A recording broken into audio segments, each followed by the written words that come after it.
Peringottukara cultural and charitable സൊസൈറ്റിയുടെ നേതൃത്വത്തിൽ അങ്ങാടി കുരുവി ദിനാചരണവും പക്ഷിമൃഗാദികൾക്ക് വെള്ളം നൽകുന്നതിനുള്ള പാത്ര വിതരണവും പെരിങ്ങോട്ടുകര GHS-LP സ്കൂളിൽ നടത്തി. ആവണങ്ങാട്ടിൽ കളരി അഡ്വക്കേറ്റ് യു രഘുരാമൻ പണിക്കർ ഉദ്ഘാടനം ചെയ്തു. Peringottukara cultural and charitable society president Anto Thorayan അധ്യക്ഷത വഹിച്ചു. Ward member Heema Praveen, head mistress A. Sreedevi, OSA president VK Pradeep, trust treasurer Pramod Kanimangalath, trust ഭാരവാഹികളായ MP സജീവൻ, പോൾ പുലിക്കോട്ടിൽ, അധ്യാപകരായ Pritty, Jitha, PTA vice president Kiran, mother PTA president Sunitha, Sheeja Joshy, Sakeena Razak, Daisy Paulson എന്നിവർ നേതൃത്വം നൽകി. സ്കൂളിലെ 1ാം ക്ലാസ് മുതൽ 4ാം ക്ലാസ് വരെയുള്ള വിദ്യാർത്ഥികൾക്ക് വീടുകളിലേക്ക് കൊണ്ടുപോകുന്നതിനുള്ള പാത്രങ്ങളാണ് വിതരണം നടത്തിയത്.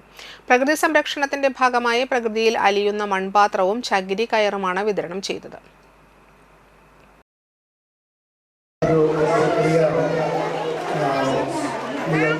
വെള്ളം കൊടുക്കുക. കാലത്ത് അവരുടെ ദാഹം ശമിപ്പിക്കാനായിട്ട് നമ്മൾ സഹജീവികളോട് നമ്മളുടെ സഹാനുഭൂതി പ്രകടിപ്പിക്കാൻ വേണ്ടിയിട്ടുള്ളൊരു അവസരമായിട്ട് മാറുകയാണ്. കുട്ടികളൊക്കെ മനസ്സിലാക്കുന്ന ഒരു കാര്യം കൂടിയാണ്. ഈ ഭൂമി എന്ന് പറയുന്നത് നമ്മുടെ മാത്രമല്ല, മനുഷ്യന്മാർ മാത്രമല്ല, ഇവിടെ ജീവിക്കുന്ന എല്ലാ ജീവജാലങ്ങളും, ഒരുപാട് ജീവജാലങ്ങൾ നമ്മൾ കാണുന്നതുമായിട്ടുള്ള ഒരുപാട് ജീവജാലങ്ങൾ ഭൂമിയിലുണ്ട്. അവർക്കൊക്കെ അവകാശപ്പെട്ട തന്നെയാണ് ഭൂമി.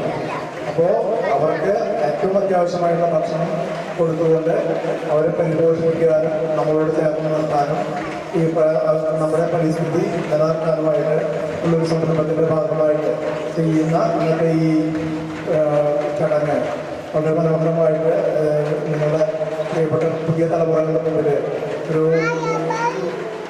നിങ്ങളുടെ അറിവിലേക്കായിട്ട് പറഞ്ഞുകൊണ്ട് നമ്മുടെ കൂടെ നിൽക്കുന്ന എല്ലാ സഹജീവികളെയും സ്നേഹിക്കണമെന്നുള്ളൊരു സന്ദേശം കൂടി തന്നുകൊണ്ട് ഇതിൻ്റെ ഔപചാരികമായിട്ടുള്ള ഉദ്ഘാടനം നിർവഹിക്കുകയാണ്.